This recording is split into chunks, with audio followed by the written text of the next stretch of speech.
हे नाथ, हे गुरुदेव, मुझे इनके प्रति वल्लभ की स्थिति होती है। राधा के वल्लभ ये हैं और हमारे वल्लभ कृष्ण हैं। मुझे इनमें ऐसा लगता है कि ये मेरे प्रियतम हैं। अच्छा, एक बात और स्पष्ट कर दूं, गोसाई विठलनाथ जी मंदिर में नहीं ले जाते ताज बेगम को, बाहर मिलते हैं मंदिर से। और ताज बेगम भी साजवाज के साथ आती है, भाई रानी है, लेकिन वह भी इतनी मर्यादा जानती है, कभी नहीं कहती कि मुझे अंदर ले चलो, बाहर ही बैठ के मिलते हैं गोसाई जी उससे। एक खिड़की है, वहां से दर्शन करती है। आज गुरुदेव से कहती है, अब मैं रह नहीं पा रही हूं दिल्ली में, मैं क्या करूं, बार बार मेरे प्राण निकलने को होते हैं, मुझे वृंदावन चाहिए, मुझे व्रज चाहिए, मैं यहां से दूर नहीं रह पाऊंगी।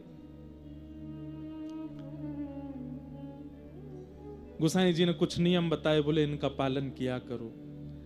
अब यहां अकबर को भी अनुभूति हो रही है कि धीरे धीरे धीरे धीरे ताज बेगम जो है ये हमारे वश में नहीं है। इसकी स्थिति अब ऐसी होती जा रही है कि वो दिखने लगी है।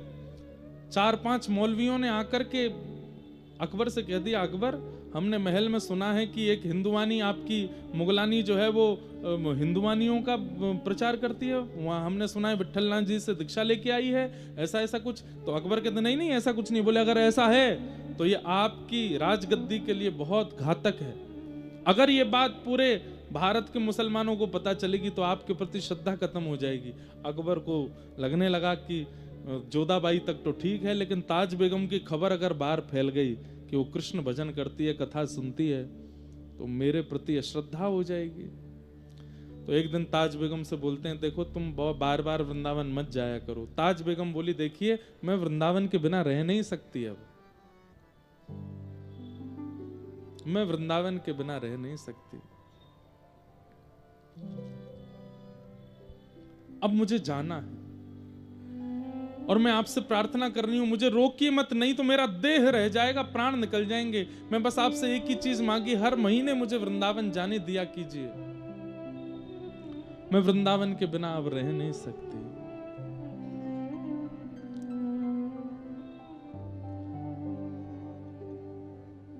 कन्हैया कन्हैया पुकारा करेंगे,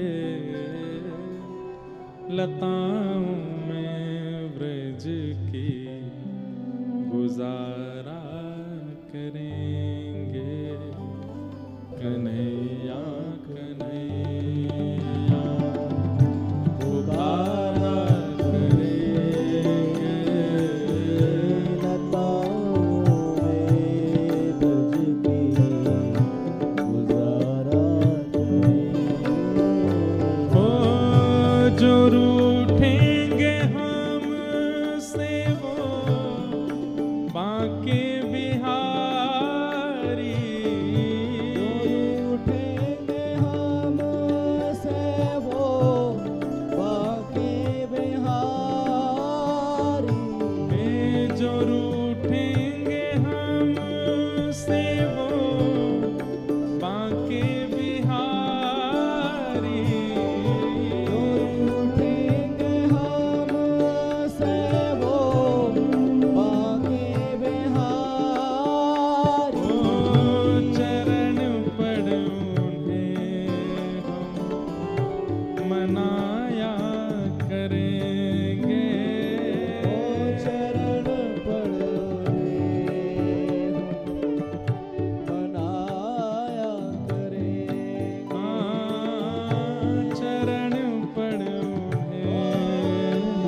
वृंदावन रहो रे, श्री वृंदावन वृंदावन वृंदावन कहो रे, हे वृंदावन की गलियों में राधे राधे कहो रे, श्री वृंदावन की गलियों में श्यामा श्यामा रटो रे,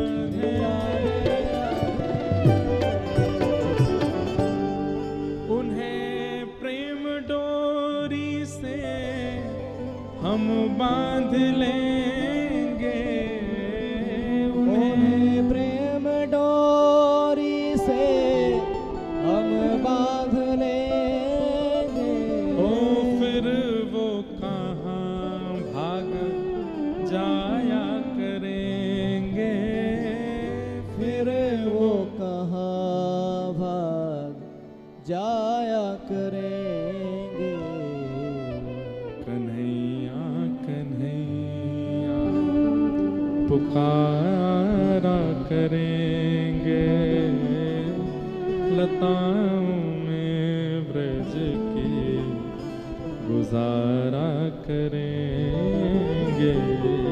कन्हैया कन्हैया बैठ जाओ। पुकारा करेंगे, लताओं में ब्रज की गुजारा करेंगे। और ताज बेगम की स्थिति देख करके अकबर ने ये निर्णय ले लिया कि बाकी सब मेरी पत्नियां तो दिल्ली रहेंगी, ताज को मैं आगरा के किले में रखूंगा।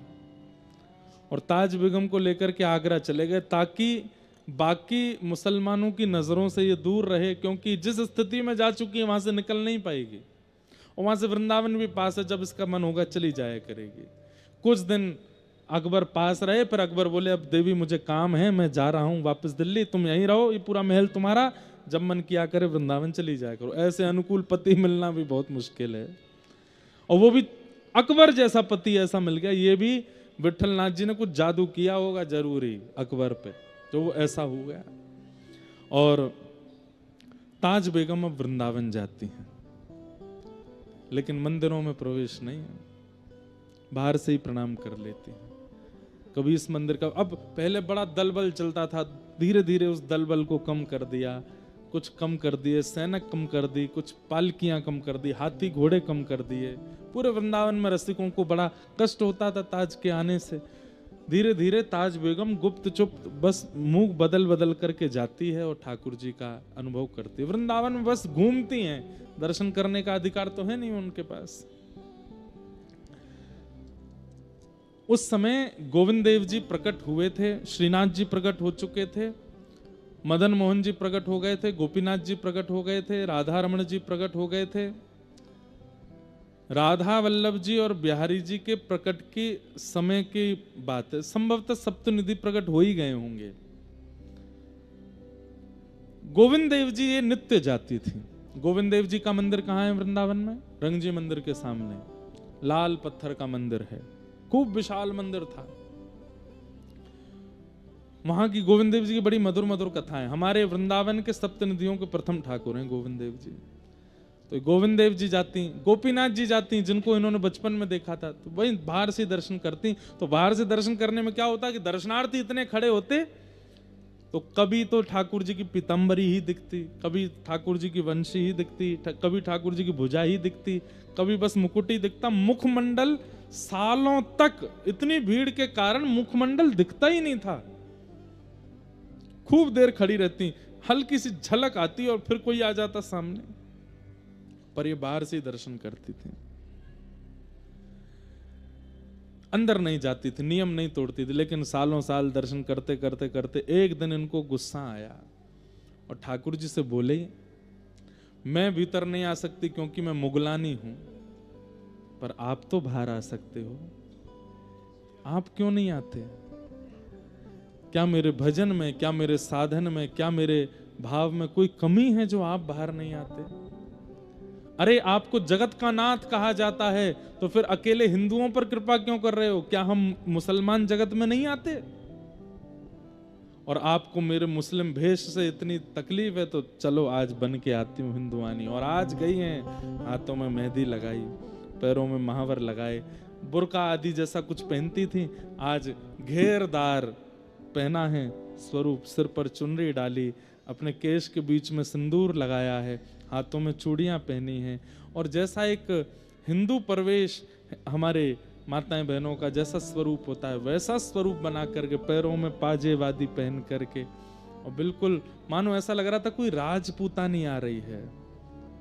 आज श्रृंगार करके आई और गोविंद देव जी के सामने खड़े होकर के ताज बेगम ने एक पद गाया, सुनो दिल जानी मेरे दिल की कहानी, सुनो दिल जानी मेरे दिल की कहानी, तेरे हाथ हूँ बिकानी, तेरे हाथ हूँ बिकानी, बदनाम भी सहूंगी, सुनो दिल जानी मेरे दिल की कहानी। शब्दों में थोड़े उर्दू शब्द हो सकते हैं क्योंकि मुसलमान ही हैं। देव पूजा ठानी में नवाज हूँ भुलानी, तजे कलमा कुरान तेरे गुणन गहूंगी मैं। क्या देखना चाहते हैं आप? गोपियां आई थी, मैंने सुना था लीलावती जब कथा सुनाती थी दिल्ली में, वो कहती थी कि जब गोपियां सब छोड़ करके आपकी शरण में आई, आप उनसे भी पूछ रहे थे कि क्यों चली आई हो। तब गोपियों ने कहा था, मयिवम विभोर हति भवान गदितुम नृशंसम संत्यज्य सर्व विषयाम स्तव पाद मूलम। हम सब छोड़ के आपकी शरण में आई हैं क्योंकि आप ही कहते हैं प्रेम गली अति सांकरी तामे दो ना समाये। जिस हृदय में आप बसते हैं उस हृदय में कुछ और नहीं होना चाहिए, इसलिए सब छोड़ करके गोपियां गई थी आपके पास। मैं भी सब छोड़ के आई हूं, सब छोड़ दिया मैंने। देव पूजा ठानी, आप, मैंने सुना कि शंकर जी पर जल चढ़ाने से आप प्राप्त होते हो, तो मैं शिव जी का आराधन करने जाती हूँ। मैंने सुना यमुना स्नान से आप मिलते हो, तो मैं यमुना स्नान करती हूँ। मैंने सुना गले में कंठी माला पहनने से आप मिलते हो, मैं गहने नहीं पहनती, पूरे गले में कंठी माला पहन के रहती हूँ। कैसे भी मिलो तो सही। देव पूजा ठानी मैं नवाज हूँ भुलानी, तजे कलमा कुरान तेरे गुणन गहूंगी मैं। सुनो दिल जानी मेरे दिल की कहानी, तेरे हाथ हूँ बिकानी, तेरे हाथ हूँ बिकानी, बदनाम भी सहूंगी, सुनो दिल जानी। अगर आपको लगता है कि मैं आगरा में रहती हूं इसलिए आप मुझे नहीं मिल रहे, तो चलो ब्रजवास कर लूंगी। वृंदावन के बाहर सीमा पर एक निवास बना लिया, वहां रहने लगी। उसके बाद फिर 1 वर्ष प्रतीक्षा करी कि मैं भीतर नहीं आ सकती, लेकिन आप तो आ सकते हो बाहर। नहीं आए ठाकुर जी। फिर एक दिन श्रृंगार करके आई, फिर रोने लगी सामने आके। और क्या कह रही हैं? सांवला सलोना सिर ताज सिर कूले दिए, तेरे नेह दाग में निदाग हो रहूंगी मैं। सुनो दिल जानी मेरे दिल की कहानी, तेरे हाथ हूँ बिकानी, तेरे हाथ हूँ बिकानी, बदनाम भी सहूंगी, सुनो दिल जानी। नंद के कुमार हे कुमार हे कुमार,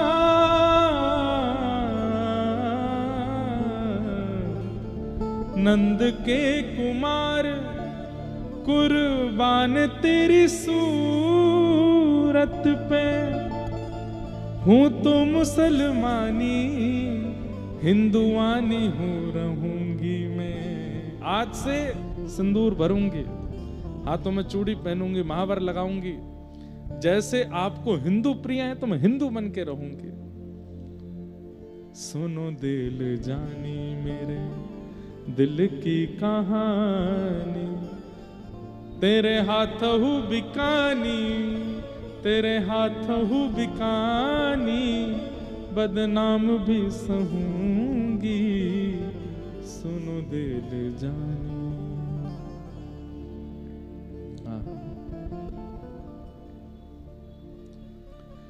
कहत सहजादी ठाकुर कभी सौंपेज कर, वृंदावन छोड़ अब कितहु न जाऊंगी। सुनो दिल जानी मेरे दिल की कहानी। सालों साल रोज जाती हैं गोविंद देव जी और यही पद गाती हैं गोविंद देव जी के सामने बैठ के। देखती हूं आप हटीले हो तो मैं आपसे ज्यादा हटीली हूं, कब तक नहीं आओगे बाहर मुझसे मिलने। दर्शन बंद होने के बाद ताज बेगम निकल जाती थी, कोई संत महापुरुष कोई सत्संग कर रहे होते तो वहां बैठ के सुनती थी। भोजन पानी त्याग दिया है कि नहीं मिलेंगे तो फिर अन्न ग्रहण नहीं करूंगी। मैं मंदिर की पवित्रता देख के भीतर नहीं आऊंगी, पर आपको बाहर आना पड़ेगा, मेरी जिद है अब। तभी एक दिन अचानक से मानो ताज बेगम को रात्रि यमुना पुलिन पर जिस कुटिया में रहती थी वहां पड़े पड़े स्मरण हुआ कि अरे लीलावती ने कथा में सुनाया था कि सब ब्रज गोपिकाएं अपने घर छोड़ करके जब इनसे मिलने के लिए गई तो ये मिले और उनके साथ रास किया और फिर अंतर्ध्यान हो गए। और अंतर्ध्यान होने के बाद जैसी अभी मेरी स्थिति है, मैं पेड़ों से बात करने लगती हूँ, मैं यमुना जी से बात करने लगती हूँ, मैं जल थल किसी का विचार ना करके सबको चैतन्य मान के चर्चा करती हूँ, सबसे पूछती हूँ कहाँ मिलेंगे श्याम सुंदर। यही स्थिति तो गोपियों की हुई थी। फिर क्या किया था उन गोपियों ने, क्या बताया था लीलावती ने? अरे उसने बताया था यमुना तट पर श्री किशोरी जी की शरण ग्रहण की थी और किशोरी जी की शरण ग्रहण करने पर गोपी गीत गाया था। और तब श्याम सुंदर ताशाम आविर्भूत सौरी स्मयमाय मुखाम्बुज पीतांबर दरश रघवी साक्षान मनमत प्रकट हो गए थे ठाकुर जी। अरे मैं किशोरी जी के पास तो गई ही नहीं अभी तक। तब ताज बेगम बरसाना जाती है और श्री जी के महल पर नहीं चढ़ती है, बस नीचे से ही पुकार रही है श्री जी को, नीचे से ही शिकायतें कर रही है। मैंने सब छोड़ दिया, सब त्याग दिया, देखिए ना आपके वल्लभ कितना सताते हैं हमें। हे किशोरी जी, आपकी कहानी लेकर के, आपकी आशा लेकर के आज फिर जा रही हूं, कह दो, समझा दो इन्हें, मिले मुझसे। बंदी बनूंगी राधा रानी महारानी जो की, तुर्किन बहाए नाम गोपिका रखूंगी मैं। सुनो दिल जानी मेरे दिल की कहानी, तेरे हाथ हूँ बिकानी, तेरे हाथ हूँ बिकानी, बदनाम भी सहूंगी। सुनो दिल जानी। और आज किशोरी जी को प्रणाम करके गई, गोविंद देव जी के सामने जाकर के गाने लगी, लेकिन आज भी ठाकुर जी नहीं आए। रोती बिलखती चली गई अपनी कुटिया में। आज 4-5 दिन हो गए, कुछ खाया पिया नहीं है और बस अब सोच लिया अब इनके पास भी नहीं जाऊंगी। किशोरी जी भी इनसे ही मिल गई हैं, वो भी कोई कृपा नहीं कर रही हैं। और पड़ी पड़ी बस बोली अब बस यहीं प्राण त्याग दूंगी, अपने इस देह को अंत कर दूंगी। और सुन लो हे गोविंद देव, सुन लो मेरी बात, तुमसे कह करके जा रही हूं, यहीं यमुना जी के तट पर वृंदावन में तुम्हारा दर्शन करते हुए आज प्राण त्याग दूंगी मैं अपने। इस जन्म में नहीं मिलोगे तो अंत में आपका स्मरण करते हुए, वृंदावन का स्मरण करते हुए, यमुना जी का स्मरण करते हुए जब प्राण त्यागूंगी तो अगले जन्म में वृंदावन वासिनी बन करके आऊंगी, फिर तुम्हें प्राप्त करूंगी, छोड़ूंगी नहीं। एक बार आ गई हूं शरण में, अब नहीं छोड़ूंगी। शायद मेरे मुसलमान होने से ही तुमको दिक्कत है, तो मैं ब्रजवासिनी बन करके आऊंगी। बस इसी विरह में यमुना जी और सबसे प्रार्थना कर रही हूं, मेरे प्राण ले जाओ, अब नहीं जीवित रहना।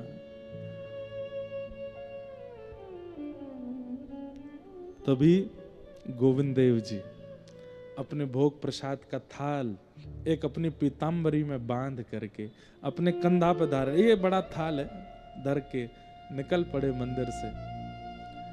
अर्धरात्रि का समय है, चंदन की सौंधी सुगंधी आ रही है।